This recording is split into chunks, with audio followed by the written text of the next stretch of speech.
que j'ai dit à Sushi, arrête d'accélérer. Ah mais c'est drôle quand ça glisse un peu. Mais quand ça glisse et que tu tombes, c'est beaucoup moins drôle. C'était le 3e jour d'une randonnée en trail avec SW Motech. Et le jour précédent, j'avais roulé avec David Frétinier. Ça va? Voilà, palmarès plutôt énorme. Et pour le dernier jour, je me sentais dans les capacités de rouler une nouvelle fois avec Mister Frétinier. Enfin, du moins dans le même groupe. Et on le voit sur la vidéo précédente, il y avait quelques signes déjà où je mettais un petit peu trop de frein arrière. Oh putain! Oh, je vais faire une raquette là. Oh shit! Comment je suis tombé? Bah, j'ai mis trop de frein arrière. Je vous invite à rester après le crash et après me voir en PLS parce qu'il y a une petite story time plutôt drôle maintenant qu'on en parle, mais sur le moment c'était pas très drôle. Dites-moi ce que vous en pensez en commentaire de cette chute et surtout de la petite story time parce que franchement elle est pépite. Yeah. Not rainy. Pas trop chaud, on est là. J'arrive. Ben ouais, mais je me la traîne, hein. Je galère avec mes gants surtout. Et dans ces moments-là, dans ce genre d'événement même, en fait, vous aussi, vous pouvez le faire parce que c'est organisé par une agence qui s'appelle...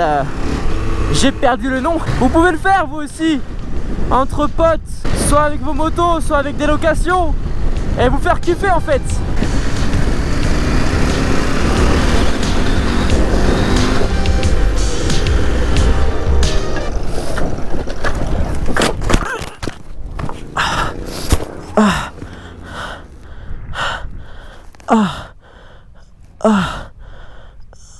Ok, là je dois avoir quelque chose de cassé.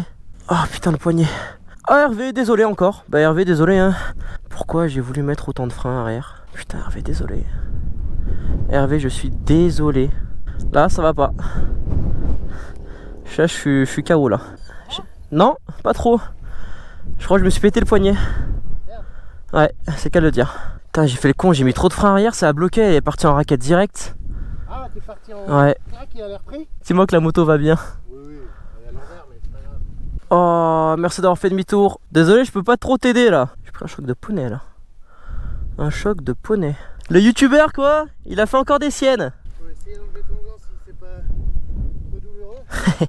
C'est exactement ce que j'étais en train de me dire. C'est exactement la crainte que j'ai.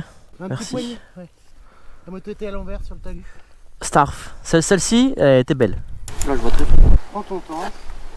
Tu restes couvert. Si t'as froid, tu le dis. Julien, dis-moi que la moto va bien.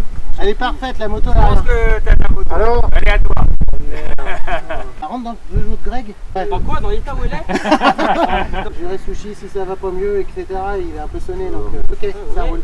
Bon, il fait des blagues, il est pas mort. Je mets entre les jambes, mais t'inquiète pas. Ah mais ça me plaît ce que tu fais. Qu'est-ce qu'il dit Aurélien là? Ah, Oh putain. un casque en moins. Ouais, c'est un heureux. C'est le métier qui rentre. C'est ta première chute. Non, c'est pas la dernière. Bon, voilà. On voulait entendre. Bah les gars, j'ai essayé de faire pareil et je crois que c'est parti en cacahuète.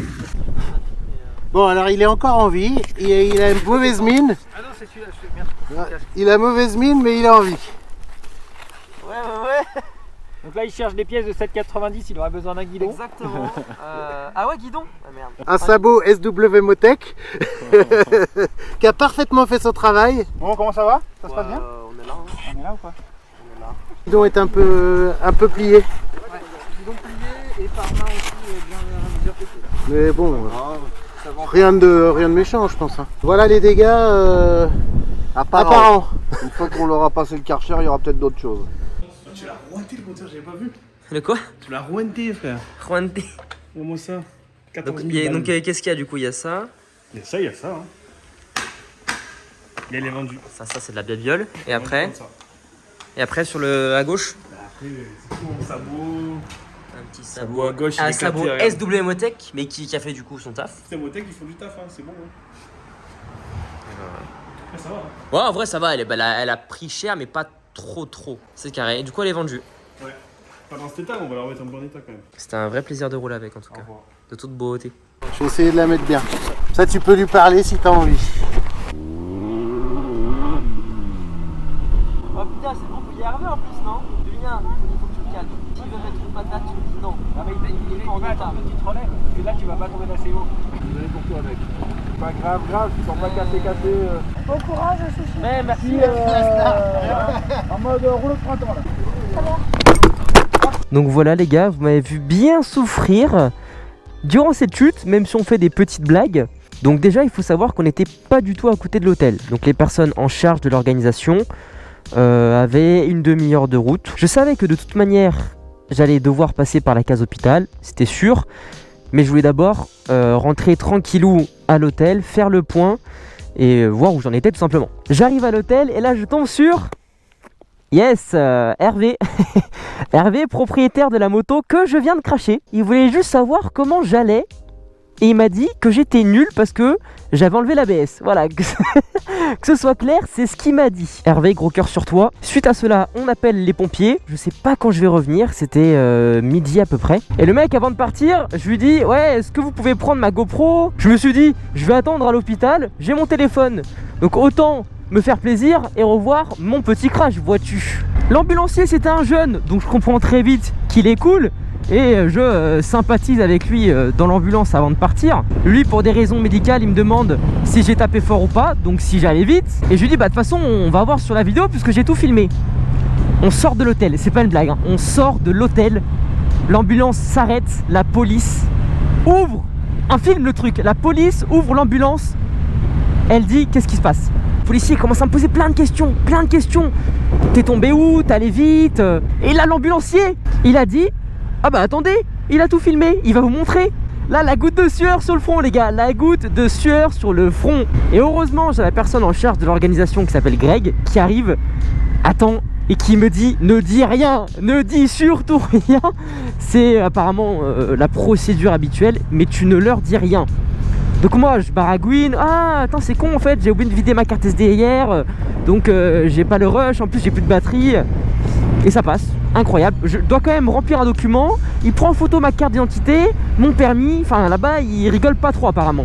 Direction l'hôpital, l'ambulancier hyper cool, c'était un motard, il me pousse dans ma petite chaise, vraiment... Ouais, je pense que ça passe pas là. Hyper sympa le mec, enfin c'est son métier mais il était sympa. Wouhou! Je fais des radios, bon je vous passe un petit peu tout ça, c'est pas très intéressant. Et le médecin arrive et me dit, bah vous avez rien de cassé, mais je vais parler que j'avais un antécédent, je m'étais déjà fracturé le coude, et il voulait quand même avoir un second avis d'un autre médecin concernant le coude. Et là les gars, mon calvaire commence, c'est à dire que je commande un taxi de l'hôpital jusqu'à l'hôtel, il y avait une demi-heure de route. J'arrive à l'hôtel à 16h30, de l'hôtel jusqu'à l'aéroport, il y avait 3 heures de route. Mon avion était à 21h. Vous commencez déjà à voir l'embrouille ou pas trop là? J'ai oublié de préciser que l'hôtel était ouvert uniquement pour notre groupe, puisqu'en janvier, au désert du Monégros, il n'y a aucun touriste. Comme tout le monde était parti rentrer en voiture, j'étais l'un des seuls à prendre l'avion. Il y a Lord Puma qui a fait ma valise, qui l'a mise dans la voiture. Une autre personne a sorti la voiture et l'a garée devant l'hôtel, puisque l'hôtel vraiment il fermait. Ils avaient caché les clés dans l'amortisseur, enfin vraiment c'était un film. Du coup j'avais quand même mon bras dans le bandage, ils m'ont fait un bandage énorme. Oh, il y a une petite dégaine là quand même. Et au final les gars, je mets 3 quarts d'heure pour me changer, donc je pars à 17h15. Est-ce que c'est moi les gars ou il y a une putain d'autruche au fond là? Et il y avait 3 heures de route. Je rappelle, l'avion à 21h. Bon, j'ai oublié de préciser, mais c'est le bras droit qui était en PLS, donc je ne pouvais pas changer les vitesses. Et évidemment, je n'avais pas de voiture automatique. On changeait les vitesses en mode Bluetooth, en lâchant le volant, c'était n'importe quoi. Je fais une pause quand même pour me ravitailler en essence.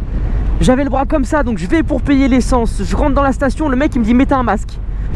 Frérot, tu vois pas que je suis en PLS, que j'arrive même pas à bouger mon bras, je sais même pas où est mon masque mon ref. J'arrive à l'aéroport, voiture de location, je cherche le parking de location, je ne le trouve pas. Par contre là il y a un très beau parking avec de très belles voitures.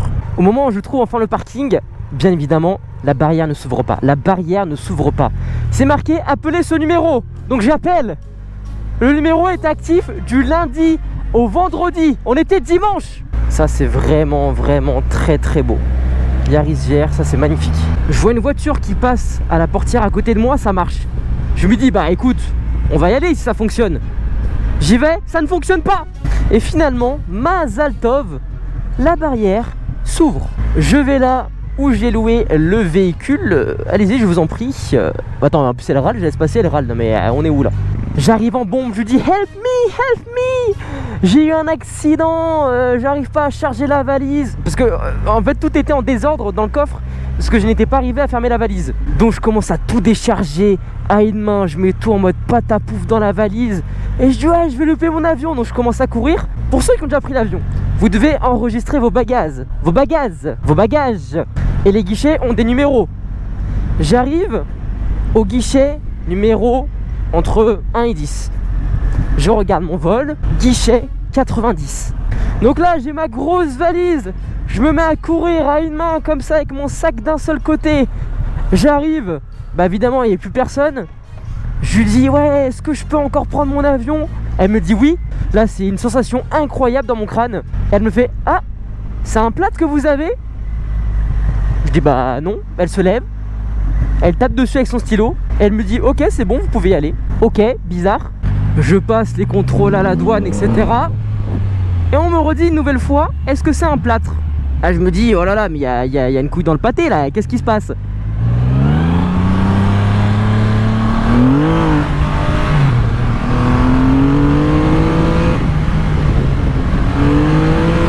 Attendez les gars, posez sens parce que ça boit ce truc hein. Pour ceux qui sont déjà allés à l'aéroport de Barcelone, il est énorme.